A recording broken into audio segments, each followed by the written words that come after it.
Today we're talking about the land, our relationship to it and to each other as families. We'll talk to you a moment here on Elevate Ordinary.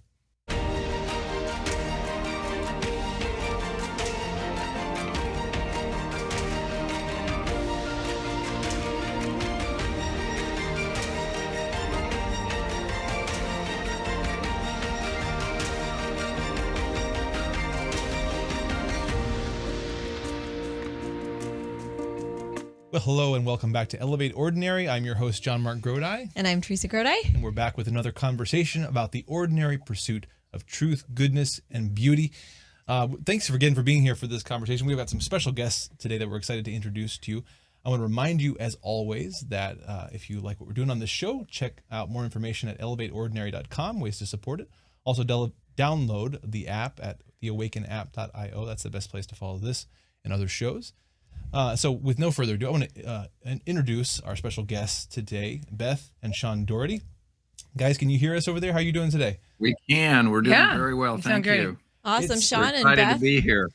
are in Steubenville, Ohio, and they are borrowing the New Polity studio for this. We had the New Polity guys, a couple of the New Polity guys on our podcast. Yeah. Awesome episode. Go check it out.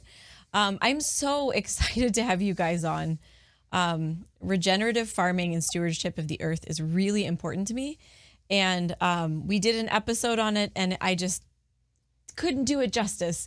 And so to have you guys on to speak from a Catholic perspective of all you guys have been doing for the last it's bound up decades. with what we're talking about here, right? We're talking about the ordinary life. God sends us all that we need to become saints here in the ordinary life. But what is the ordinary life? I mean, to us, what is ordinary, what's ordinary life to us is in some sense very ahistorical, very unordinary. In some sense, the kind of life that you guys are living would seem to many people very, very unordinary, extraordinary.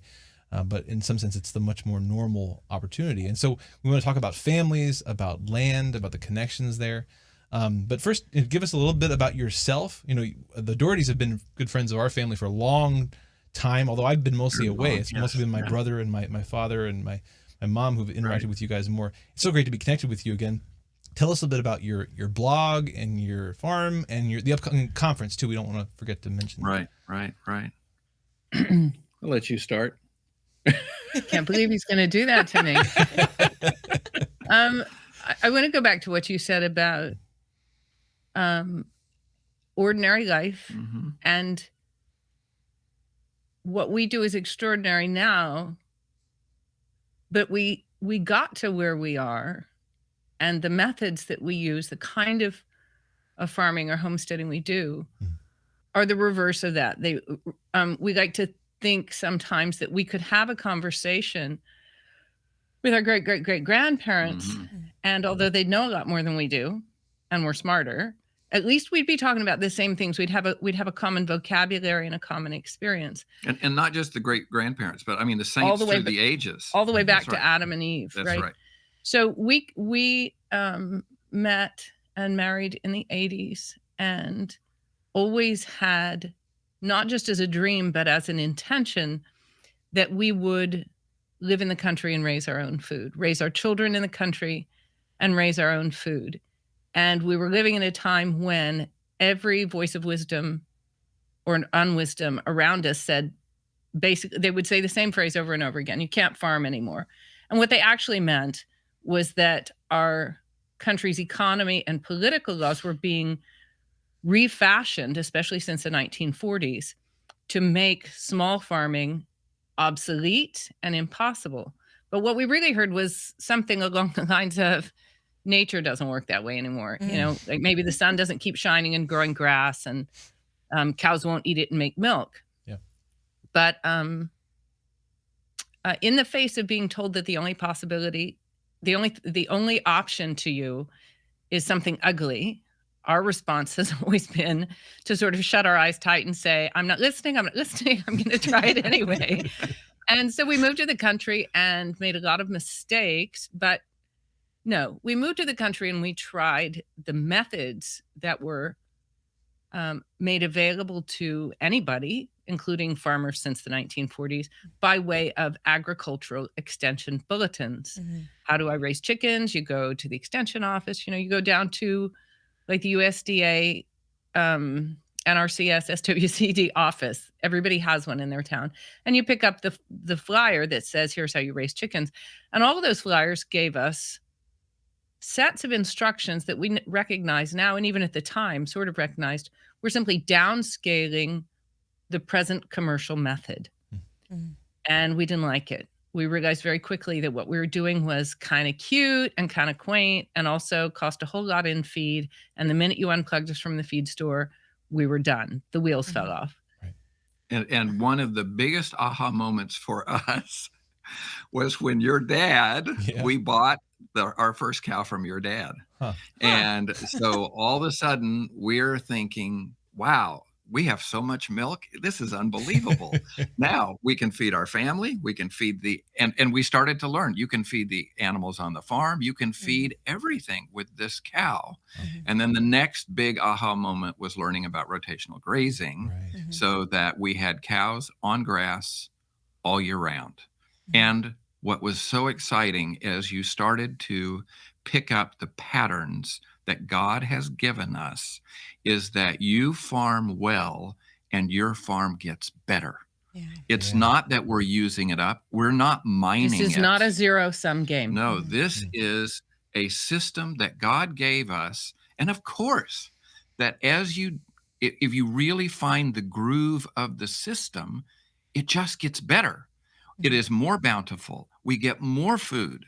The animals do better when you start following the patterns that God has given us. Now, the problem was, culturally, that's all been lost. People don't know. And so, as Beth said, what the instructions are now is you go to the feed store. And suddenly we're beginning to see that, wait a minute, God has a pattern here and it works. And so if we can follow that, if we can find that, and that's been our journey, is finding that pattern, living that pattern. And one of the big parts of it is what we would call low or no inputs, that the farm provides virtually everything you need. So the things that you thought I need to buy off farm, wait, no, that food is there. The food for you is there. The food for your animals is there. And the food for your soil is there, so that we don't bring in fertilizers. We bring in very little feed. Occasionally we'll bring in some feed to supplement. And then for us, we like potato chips and tortilla chips. But other than that, we really don't have to go to the grocery store. We don't try and prove a point by having no dietary inputs for ourselves, but we do try and design a system that will function. The wheels aren't going to fall off, right? Until the sun stops shining, the wheels aren't going to fall off. What we realized in the process of this, you take two artist farmer types and four very small boys and a wrecked house on totally overgrown, trash covered, briar covered land. That's us starting out. And it's up the side of a hill. And in the process of moving there, planting gardens, grazing goats on the briars, raising chickens, as we started to pick apart what wasn't, JonMarc, good, true, and beautiful, what wasn't our path to holiness, and try and figure out, so what was God's intention here? We realized a lot of things about farming that have been lost, partly because of industrialization and partly because when everybody knows something, nobody writes it down, right? So there aren't instructions for using a knife and fork because nobody had to sit you down and teach you to do that. Your mother taught you. And there are very few instructions out there for things like, when my butter won't come, that is, I'm churning cream and the butter won't come, what do I do? Very few of them out there because that was passed down from What do you do? Because we've tried to make butter a million times. We can talk about it later. I'll give you some clues. But every once in a while you give it to the pigs because it won't come. And so some of the things we realized, all life energy is sunlight. All sunlight that's going to be of benefit to the earth and isn't just here as heat is going to be collected by plant leaves. Most plant leaves, forested land is not typically where humans live. They make clearings because trees don't provide enough year-round nourishment for human beings in most systems. Forget the tropics for a minute. Okay. So we make clearings so that we can collect sunlight in forms we can consume. If you plant a tomato, it'll take up about, if you trellis it up, it's going to take up about 4 square feet on the ground. It's going to go straight up. And at a certain time of year, you'll get a whole lot of tomatoes, and that's it, right? All the sunlight that fell on that 4 square feet that you're going to consume is just in those tomatoes. But when God established human beings on the planet and they had to figure out how to eat, we're going to say post-lapsarian here. Sure. We had to figure out how to turn non-food leaves into food for human beings. And the obvious way was to partner with the herbivorous animals that God put on the planet. So fast forward to farming. All farming is a form of capturing sunlight and leaves and converting them into food, converting the sunlight, the energy, into food for humans, food for the animals who help us to make this a food-producing ecosystem, and food for the soil that's doing all the work underground. And the dairy cow is this marvelous animal that you can harvest from twice a day, every single day. Grass to high quality proteins, amazing. Fats, and sugars overnight. Right. And it's the best food that there is. I mean, raw milk is just unbelievable and feeds everything on the farm. I was very blessed, for many, but that's how our family's connected, is that our family milked cows for many years. Now I'm one of the third hands for the Russell farm up north here. Oh, nice. Oh, cool. Nice. When they need to go away, I step in and do something. It broke my heart. They want to come to your conference. JonMarc, can you mention the conference again? Sure. And the conference, because we mentioned that earlier, is thehealingland.com. That's this conference that's coming up soon. Coming up April 1st. Dad's actually speaking at it. Yeah, your dad's speaking at it April 1st and 2nd. Of April there in Steubenville, right? Yeah. Yeah. But so the Russells were like, can JonMarc milk these days? And I'm sitting here like, it's a couple days after the baby's going to be born, but I really want this milk in the freezer. Right. It was really hard to say no. Yeah. Right. Yeah. So maybe the baby will come early or wait 2 more days. Not wait. Not wait. I know that feeling. I'm already there. When I first came across regenerative farming, I don't even know how this came about. We had already started like eating paleo. Sure. I was connecting my environment with my body for the first time, really like, what does my body expect? And I think for people maybe who are listening who have zero concept of what farm life may be, but they may be devout Catholics who are looking to deepen their faith.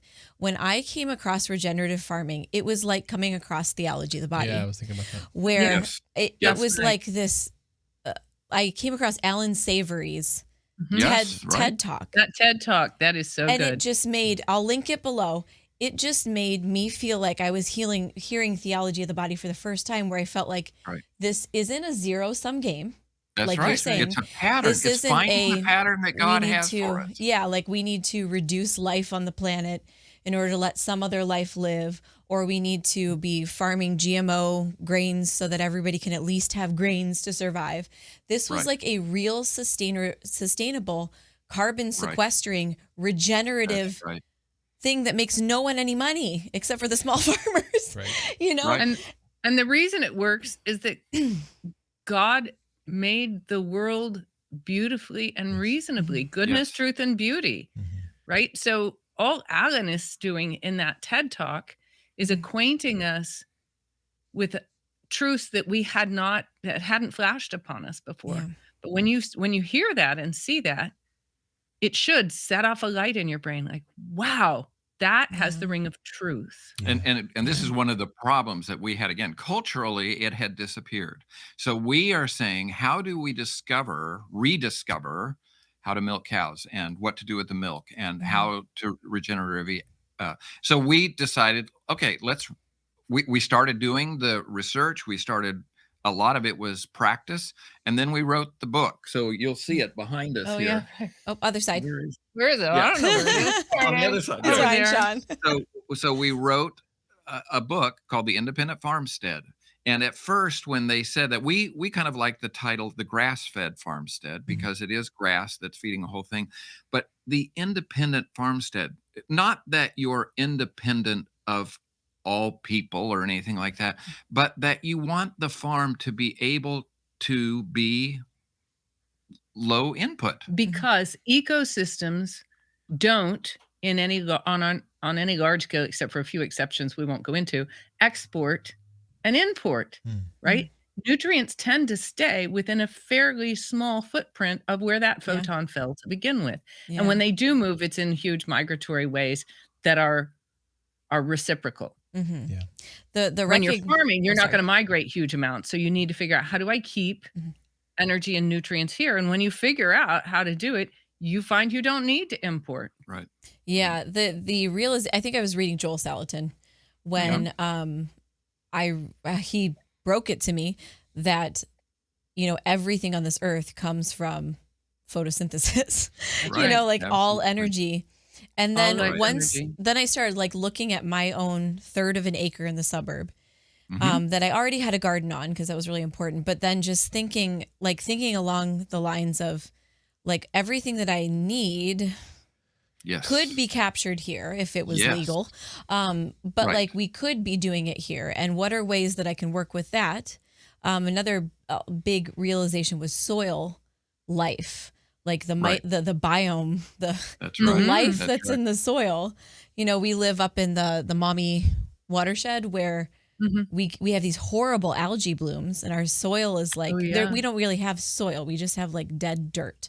And it doesn't hold anything, and it runs off into the Maumee River because everything is just sterilized.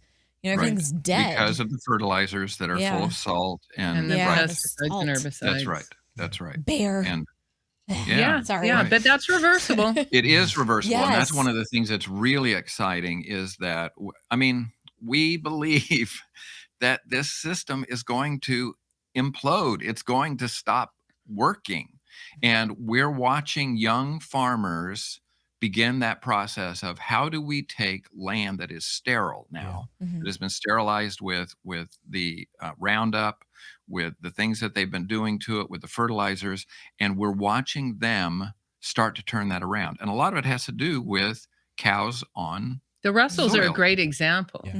Right? Going on to cropland that had been repeatedly fertilized and sprayed until it was unreasonable to expect it to be fertile and abundant. And all they did was, if I understand correctly, on that last piece of land, not the one they're on now, is move on there with cows and bales of hay to begin with, since there's nothing for the cows to eat. But very quickly, the cows' impact, that's what we'd call what its feet, urine, and manure are doing, cows' impact on that place began to restore fertility. Seeds that were in the hay, seeds that were still present in the soil came up, and they were able to build pasture from the kind of soil you're describing. And it's amazing how fast. Everybody says topsoil cannot grow quickly. It's forever. Not when you're doing it this way. You can grow humus very quickly. Fast. You can't grow weathered mineral. That's what's supposed to take 100 years to make an inch of. But humus, which is the important part, we can grow very quickly. Yeah, it's really... if we will practice restraint. Right. It's frustrating when people think about the vegetation only as composting down and creating soil. And it's like, do you know that to create this inch of topsoil, it takes, thousands of years. Right. And you're thinking only like if we leave it as a no dig prairie. Yes, and it just goes to nature on its own. And only if you take the animals off, because the prairies had, 15 feet of topsoil because of the repeated passing of herbivore herds across the prairie. And what's been very exciting for us is we're farming it. We farm our own property, but it's a convent. It's a Franciscan convent up let's the road talk about the TORs. that we have most of our cows on. And that used to be a pig farm, and the pigs had just destroyed it. I mean, it was down to clay. There was no topsoil. There was none of that. And with the cows on there for, I don't know how many years we've been on there now. It's been about 10. Yeah. The pastures are unrecognizable. Wow. I want to add here that they don't look like golf courses either. No, that's right. They look like a pasture. One of the huge obstacles. So there are a ton of obstacles between any modern American and developing a regenerative food system for themselves. Right. And most of those obstacles are right here because we can't picture it. We don't know what to picture. We don't have methods. And we're going to hear a whole lot of people telling us what we heard in the beginning: you can't farm anymore. You can't farm like that, right? Where was I going with that? Remind me. I don't know. I'm sorry. Well, the golf I was enjoying. Doesn't look like a golf course. Oh yeah. It's right. So it doesn't prairie. look like one. So one of the things you hear is, if you want to raise cattle on a given piece of land, you need to plant a pasture. You don't need to plant a pasture. Right. If you go and buy, even if you were to be really extravagant and creative and go out and buy 50 kinds of seed, which I assure you is not what happens when people plant a pasture, you wouldn't come anywhere near the level of biodiversity that is present in just your normal vacant lot, right? Your normal just weed patch. And the other thing you wouldn't do is if you plant seeds, you import and plant seeds, you have absolutely no idea what that particular species is going to do or not do given the existing biosphere, right? You don't know if there's if it'll help, hurt, or just die, right? Right. So if our pastors at the Sisters, 10 years into grazing them responsibly, grazing them well, that is timed graze, not timed, but periodic graze with long rest and recovery, are incredibly productive and fertile, like with the natural grasses, with the natural grasses. Forages. Sure. And what we've watched is that as we devoted ourselves and our family to figuring out what is God's plan here, what is His pattern, we've watched our animals be empowered to do the same thing by managing our animals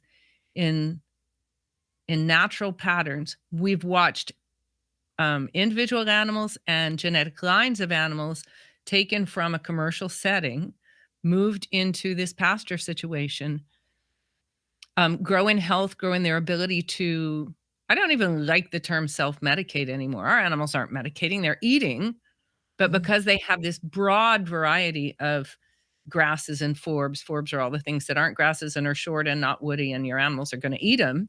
We call them weeds. Because they have this wide variety, they maintain a really astonishing level of health and productivity on nothing but photons caught by wild pasture. Right. Yeah. It's very exciting. It's amazing. It seems like, so in thinking in terms of our discussion here, like we're talking to people, a lot of people that probably aren't farmers, and they may see some real value here, but they don't. We want to establish what's their connection to it. And it seems like there's a few different angles we want to talk about. One we've already touched on is kind of on the theoretical level. This is relevant to us as Catholics because it's just true. This is just the way the earth is. And that's an important place to start, that we have to make sure that, that theoretically our relationship to the world is correct. Otherwise, our outputs are going to be wrong.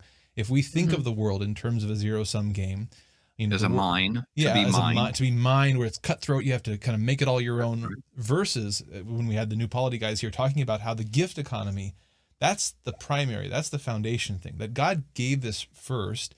It's bountiful. He's a bountiful Father. If we work with Him, then there's more than enough life. So that's an important place to start. But then beyond that, like more practically as Catholics, as Christians, as people, this is all relevant too, because as a society, like our relationship to the land is important. As individuals, our relationship to the food and to, like the ways our communities are structured are important. Talk a little bit about how, so on the one hand, some people might be called to go all the way. And if that's the case, that they're called to farming, then they should connect with you guys or other people like you. We'd love that. Many of them listening, they may not be called all the way there, but they can still begin to move in that direction and build community and build connections. Talk about some of the ways that you guys have done that. Like you talked about the sisters, and we know a lot of friends in Steubenville that are working with you guys on this. Right. So it is the next step. Once we start with family. We start with family as the church. And then we say, we need to go beyond that. We need to reach out in community to the rest of the world. And that's what we felt for a long time, that the building of the farm community, we were seeing some families that were interested, the Grodis and some other people who were interested in farming. but not a lot that were really committed to this lifestyle.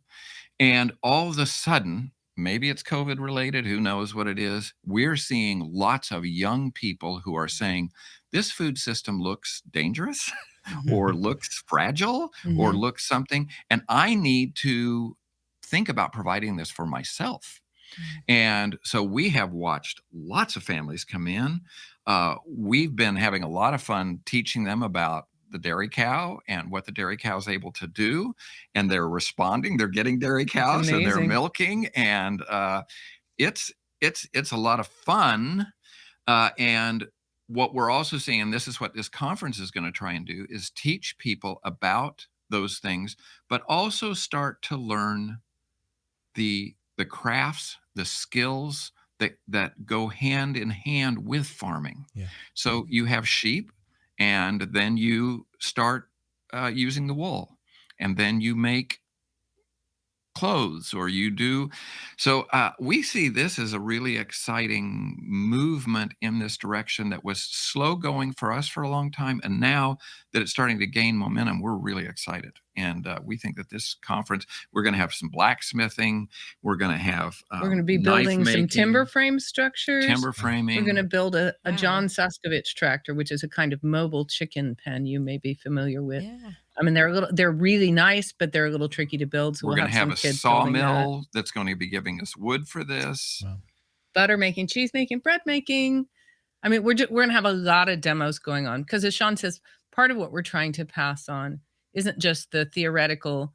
This is very important, but it isn't just the theoretical sunlight to leaves to cow, converting leaves into milk, meat, and manure, so that we get fed, our animals get fed, and the ground gets fed. We want to also be looking at the skills and the community that gets built or should get built as people begin to connect themselves to the land. Because who are community? Community are people who stay in a place and make themselves responsible for it. For each other. Wendell Berry calls it neighborhood. Yeah.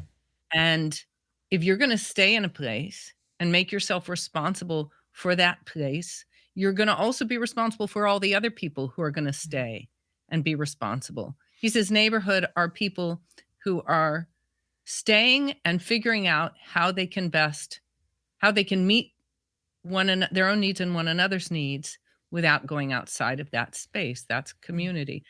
Well, a lot of us want community who don't necessarily feel called to go out there and milk a cow. Right.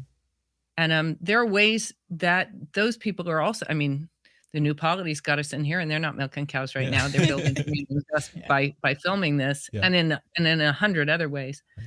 One of the things we want to do at this conference, which, by the way, we are on the planning committee, but this is largely the brainchild of Joanna and Brian Burke, Terry McKeegan, and our son Luke Dougherty and his wife. Cool. And a lot of what we want to be moving toward is showing other people, here's how we're networking. Here are ways that we help one another. Can you picture going home and doing this yourself, whether as a farmer or as a person, say, who has a farm share, that is by paying a certain maintenance fee to a farm, you become entitled, you own a share in that farm, a sort of theoretical share, but it entitles you to show up and pick up weekly bits of the fruits of that labor, things like milk and butter and cheese and eggs and meat and vegetables. Those are ways that everybody can be becoming community without everybody milking a cow. We actually, so when the Russells started, I hate to talk about them when they're not here, but when they started, Don was getting ready to transition out of his engineering job, and they came to the people in our, at the time, kind of small family group, like maybe 12 families, and they were like, okay, who's going to commit to buying how much? That's wonderful. Wonderful. And we were just like, okay, you know what? I think we can commit to buying this much a week. That was a long time ago, so it was tighter. But even just within our family groups, like the Russells have enough customers. Right. That's marvelous. I've always thought that's what needs to happen is maybe it starts with a farmer, but more likely it probably starts with the people who want what the farmer's able to produce. And you find this farmer and you say that our 10 families want to support you as a farmer, and here's what we want you to do. And then the farmer negotiates and says, well, here's what I can do. And we provide this really beautiful system where we're helping each other. And again, 500 years ago, everybody would recognize this. Right. And nowadays we don't recognize it. And we're going to have a hard time in our world. I just think that this is something to think about, talking to Thomas Aquinas. Thomas Aquinas understands farming. He understands all that kind of stuff, but he is going to have a hard time talking to us about podcasts. Oh, you mean in heaven? And yes, in heaven. Yeah, talking to us about podcasts, talking to us about electronic, screens and stuff like that. But if you started talking to him about farming, he would get that. He would get that. Yeah. And I think it's significant that it is that tradition, which goes back to Adam and Eve, has only been broken in the last 150 years or something like that, when everybody knew what farming was. We were just at a conference where somebody was, Joel actually was talking about the fact that there was a time with I think it would have been my parents and his parents, every woman, he said, I'm not trying to be sexist, but every woman would know how to butcher a chicken, how to cut one up. You would go and you get a whole chicken and you cut it up. How many people know how to do that now? Right. Yeah. And that was just common knowledge. Well, and it's so interesting too, like going back to that concept of neighborhood. It's interesting. You guys are in the New Polity studio. We had the guys out here last summer to talk about the good money stuff. And one thing that we realized that some of the effects of the loss of this sort of culture and this knowledge and this connection they're more subtle than others. And one that finally clicked in place when they were here last year is that for years we've been trying to build community. Everybody wants community these days. Right. We all recognize the loss of it. Well, we recognize finally that for many years we've been trying to like stick community back on top of a very abnormal life. Right. But true community, as you mentioned, is built on people sharing life together, and not sharing digital life, sharing practical life, sharing food. And as Beth was talking about things, it's also sharing work together. Yes. When I watch my children, and this is working with other children, when they're out doing hay together, or when we're butchering together, or when we're working together, that's when you see culture developing. Now, sometimes it's silly culture because it's the culture of the jokes that we're telling as we're doing butchering and stuff like that. JonMarc, when you were a kid, did you ever help us butcher pigs? I don't know if I ever made it out there for one of those. Okay. It's amazing the number of families, whole bunches of families that they wanted their kids to have this experience. So they would come over when we were butchering, and there was a handful of families. Now there are a regular set group of families that come together for butchering. We just did 5 pigs not very long ago. And that culture that's built around working together. And one of the things that really stymies us is that the government has told us that none of this is safe. They've said you can't butcher animals, you can't drink raw milk, you can't do all these kinds of things, which are absolutely untrue. Now, these things become, yes, you could do them badly, but the real problem for these things comes from the commercial system. I wouldn't drink raw milk from a commercial system. It's not being produced for raw consumption. So when the USDA says raw milk will kill you, here's why: it's full of Clostridium and E. coli 157H7, et cetera. They're testing raw milk from a bulk tank on a commercial dairy where that dairyman is not producing milk for raw consumption. It's not his goal. You can't do it That's right. with that kind of equipment on that scale. Equipment of that kind and of that scale is going to get contaminated on the inside. And so you're going to pasteurize so that the milk makes it to the shelf in the grocery store and makes it into your refrigerator and into your glass without spoiling. That's what they're testing. They're not testing hand milk straight into a stainless steel bucket, taken up to the house and strained into glass, put in the refrigerator milk. That's not what they're testing. One of the obstacles that people have in community when it comes to coming together around the table, especially around the table of local farm-raised food, is going to be fears that have been instilled in us because the examples we're looking at are coming from another model. Sort of like the fears that we might have. Oh, here's a great one. I tend to think of our generation as having been the generation that pioneered homeschooling. And then you guys, having received that much, are taking it further and saying, okay, that's a beginning. What else do we need to do to become an authentic Catholic culture? One of the fears that, one of the things that we lived in as the pioneering homeschool generation was the constant fear that we were going to do it wrong, that our kids weren't going to be fit to compete in the public arena. And if we had listened to those fears, we wouldn't be here and you wouldn't be sitting there. So now you guys, your generation, has to deal with the fear that if we deviate from the government-approved, government-sanctioned food system, maybe we're going to get poisoned.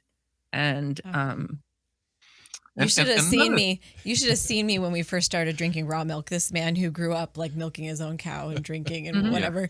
And he's like looking at me like I'm crazy because I'm like, that has sat out on the counter for 5 minutes and it's gone bad and it's going to kill us. We need to throw it away. I mean, I was, because I just had no education. It was just like, it's funny because by the time I met you, you were already, you know, like we need to have good food for our children. We need to learn how to garden. That's so funny. I'm glad you remember that because it all kind of smushes together for me. The other thing that I'm very excited about is these skills starting to develop beyond the farm as well. So that our son Thomas, you remember Thomas, Thomas went to Notre Dame in the architecture program, and his thrust right now is human scale building. Oh my gosh, and I see his posts. Taking alleyways and that don't have traffic and using them as the beginning of community. And some of the stuff that he's doing is fabulous. Yeah. And then William is in Oklahoma right now. He's our number 5 son. Learning and in the process of building a house with structural masonry. These are skills that have been lost, gone. And his Twitter or the Twitter feed of the guy who does this is 1,000-year houses or something like that. These houses are unbelievable. Wow. And they're going to be there forever. It's the way that people used to build. Yeah. So this whole thrust with farming and with architecture and things like that are taking us back to a time where the patterns of God were more visible. The patterns of God in our world are very hard to find now. You can't find them on the internet. The internet would try and squash them, I think. So, you know, not all elements of the internet, but the majority of the internet. I'm with you. Yeah. So where are these patterns and how we can define them? Yeah. Yeah. When I started gardening, I mean, just plain gardening, you know, like in your suburban backyard, and saving seed and saving potato for next year. Right. I could not believe that small action actually helped me understand our Lord. And the Gospels and the Old Testament. That's right. And the Proverbs. What are the stories about? I couldn't believe agriculture and having sheep and cows and the land flowing with milk and honey. And I was just so afraid. I was like afraid. I was like, what if I had never gotten through? What if I had gotten through my life and never gardened and never understood what it meant to like have one seed produce 50 peppers and then produce like 1,000 seeds inside each pepper. You know what I mean? Like, one thing that we're trying to do now is we're partnering with the Urban Mission, which is in Steubenville, and we're trying to create a backyard garden hub where it's kind of a lay down yard where we're going to have compost and we're going to have not just the urban garden, you know, where a few people come in and then they garden and stuff like that. This is about teaching people how to garden in their own backyard. And we want to have this lay down yard where they can get compost, they can get the things that they need, and then they can take that to their backyard and start doing that and grow what they want rather than the urban garden where people, they kind of experiment and go to grow some different Lowe's things, and get their soil. Yeah, and and I don't know that people really spend eat that stuff. $1,000. It's so But, empowering. right, but if you said I could grow what I might eat at home, and that to me is a really exciting Teach thing. people how to forage their weeds. Yeah, and what I might share too. First lane salad every summer. Yeah, my daughter right? keeps coming in with more weeds and she says, "This is salad," and I'm saying, "I don't do weeds," and they're good, so I do weeds. I tell the new polity guys this all the time, and they are probably tired of hearing it. But the time that I spent in Steubenville, because he, obviously spent a lot longer there than I did. I went to the Mission probably once or twice a week, just their thrift shop. Went to the thrift shops because I was bored and I didn't have any family and I had, a kid and I needed to get out of the house and we had no money, right. Yeah. And so when we started spending more and more of our time and dollars downtown because it was really clear that that's where it was needed. Yes. And just like we left because we were called back to community up here. And I see that now. But my heart, I pray for Steubenville. I pray for the people there. I just it changed me living there. And have you been here since they started the first Fridays? No. And I cannot wait to get amazing. I literally cried when I started seeing the pictures show up from these things. Yeah, it is bringing a community, all sides of the community. The older people, the younger people, the academic, the street people, everybody comes down for these First Friday events. And then Mark Nelson's doing these fabulous things with the Nutcracker Village during Christmas time. And there is becoming a real celebration of Steubenville. And I think if you had talked to people that came when we came, said there's no chance of that happening. You've got the university and it's got its own culture, but it just doesn't seem to get off the hill. And now it's marvelous what is happening here. And more people, and it's what Beth said, people are committing. They're saying, I'm going to stay here. And if I'm going to stay here, I'm going to make it beautiful. Yeah. Committing to church teaching. Yes. Unleashes God's divine creativity. And you can't imagine where it's going to go. Yeah, that's right. Get out of the way. And there isn't anything like, okay, so God made Adam and Eve, and their vocation, aside from being married people or flowing out of their being married people, was to farm, was to garden.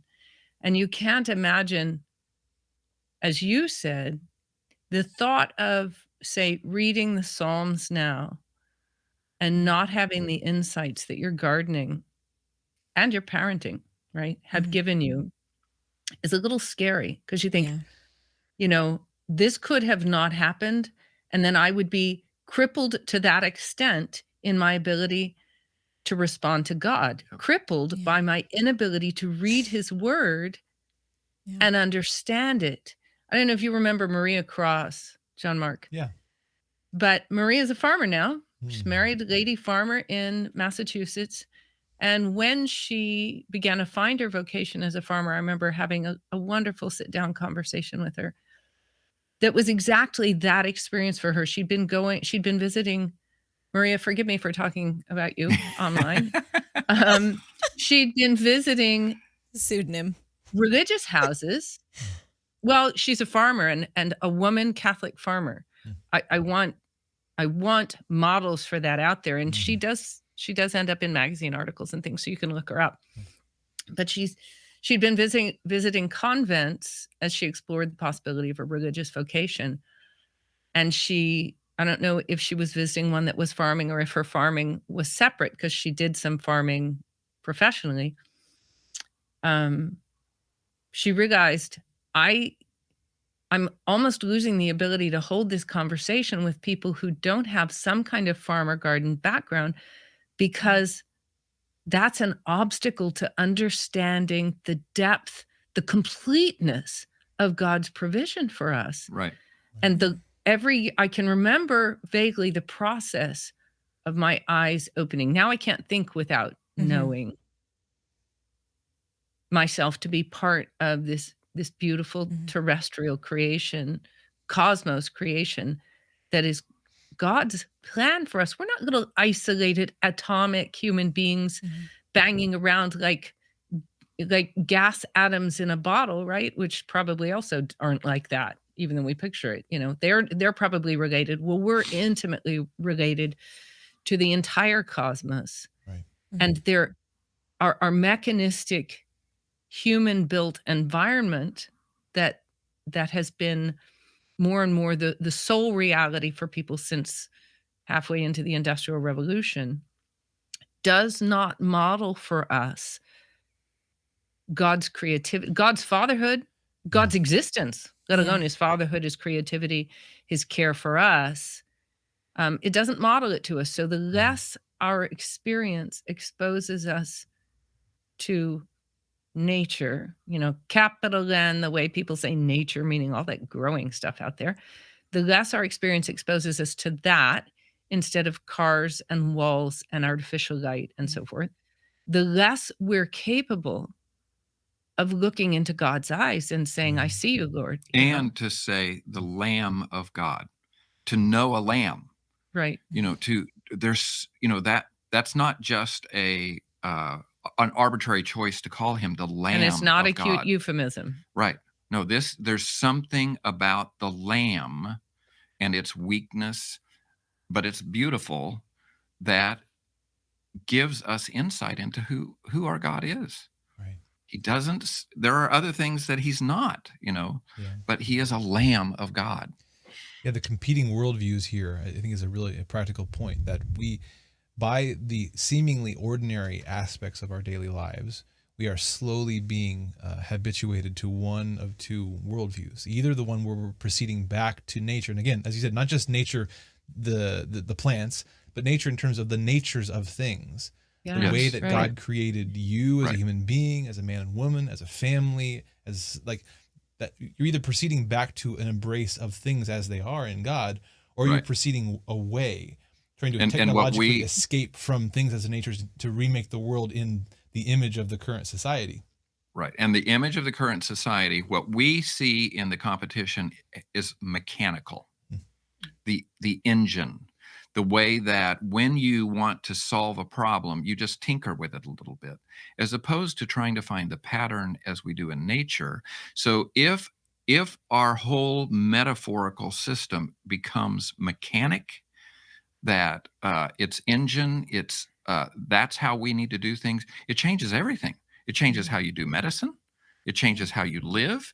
It changes, we turn ourselves over to, I'm seeing you getting ready to birth, and we did home birth. And, the mechanical, that's not the mechanical way. The mechanical way is to get your mechanic in, your doctor, and let him do it.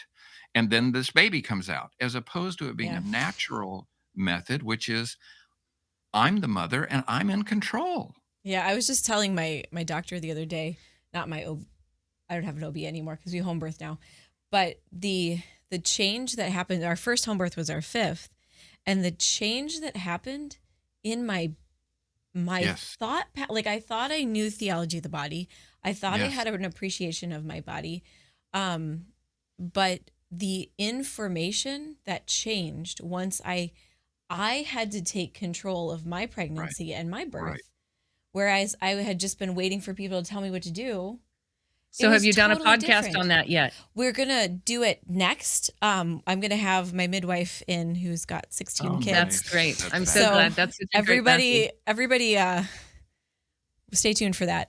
That's right. But we and actually, then you need to have one on breastfeeding, and how that, is such a wonderful, natural, beautiful system. And we found for us, that it really helped with spacing of children in a very natural pattern. It's there. God has it there if we just believe in it and buy into it, but go for it. And you will not find the pattern going to Walmart and Kroger's. Yeah. So if you start that process, there is a lot of throwing ourselves into God's arms in trust, right?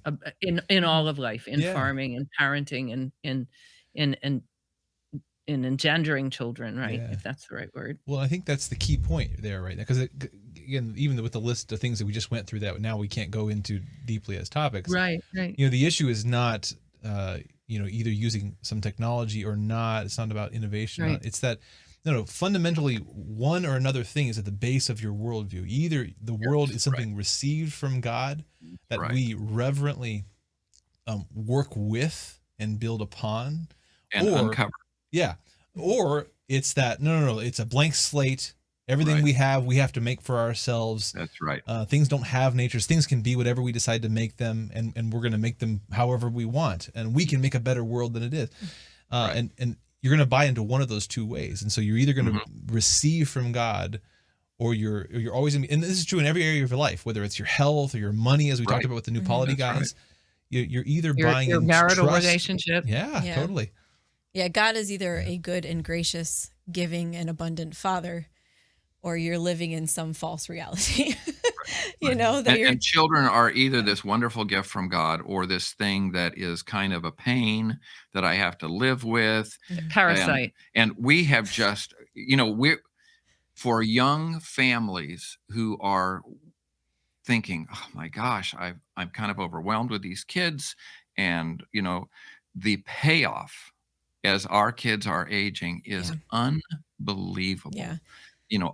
Our kids are fabulous. They're doing these wonderful things. They're all still committed Catholics, which we're very excited about, which is essential to us. And they're taking a lot of the work that we did, and they're taking it the next step. They are better at all of the things that we do than we were. And it's so exciting to watch that. Yeah.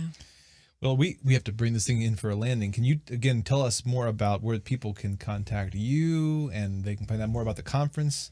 That's great. So Beth is really the big blogger. So Shawn mentioned our book. This is our book, The Independent Farmstead. We wrote it in 2014. It came out in 2016 from Chelsea Green Publishing in Vermont, which is, we're very proud to say, the best publisher in alt ag in the country. They published Joel Salatin and Elliot Coleman. Nice. We're very proud of this book. We hope that it helps other people develop a mental pattern that will help them turn their land into an independent farmstead for food and fertility. And we're very excited. And we're very excited about the conference that's coming up April 1st and 2nd. And that's just outside of Steubenville. It's in the Steubenville area. And it is going to be about this kind of lifestyle and living this. Also, Beth has a blog out there called One Cow Revolution. You can imagine where that comes from. And she writes on that frequently, putting out posts about what we've learned from being on the farm and stuff like that. And another big conference that we really like is the Homesteaders of America. They have been doing pulling together some great people, and they are doing multiple conferences, and we speak for them frequently and think that they're doing great work. So if you want to know more about our conference, go to thehealingland.com. This is going to be a conference aimed at, with young farming families specifically. There are going to be farm tours of farms that have started within the last 5 years, homesteads in families who really, really put all their eggs in that one basket, threw themselves wholeheartedly into homesteading. So people are going to be able to see young families with cows and pigs and chickens and sheep and goats and turkeys and big gardens who are trying to manage them in an ecologically sound way. But also not jumping out of the world. I mean, these are people who are keeping their day job, but this is a lifestyle choice. Yeah. And this is a great opportunity for young people also to come together. We have a single farmers, young farmers track. And this is going to be a chance for a lot of, it's not overtly either Catholic or Christian, but it is in fact both, for a lot of young people to come together and begin to practice how it is to make community. Nice. Wonderful. Well, I'm going to load this episode up in the show notes with lots of links, lots of books, That's fabulous. some that we've talked about, some that we haven't. as I'm thinking as we're running out of time, like books I would have liked to talk about. Right. So yeah, please find the show notes, check the show notes. Maybe I'll try to like put them as first comments on YouTube or something like that. So, guys, thank you so much. And we need to make it to such a pleasure. Yeah. Come down and stay with us. Yeah, it's on our docket to come down to Steubenville, especially for our first Friday. That's wonderful. That's great. But lots of people are having babies, so we got to maneuver it around the babies. Thank you guys so much for joining us. Yeah. Thank you so much. It's been great. This has been fun. Awesome. Nolan, thank you for listening or watching this program. Again, we talk a lot about virtue on this show, and this conversation, we can't all jump in there at once, but we can begin to take steps. And the first most primary step, as we talked about, is trying to embrace the ordinary that we all have access to, which is nature in the big sense. Our nature of our bodies, our families, the food. And we can begin to take steps to reconnect with what God is handing to all of us. And so I encourage you to do that. Let us know how it's going. Send us an email. Again, if you want to follow the show, support the show, check out elevateordinary.com. You can also download the Awaken app, where you can access the show at theawakenapp.io. And once again, thanks again for joining us for this episode of Elevate Ordinary. We'll talk to you again next week. God bless.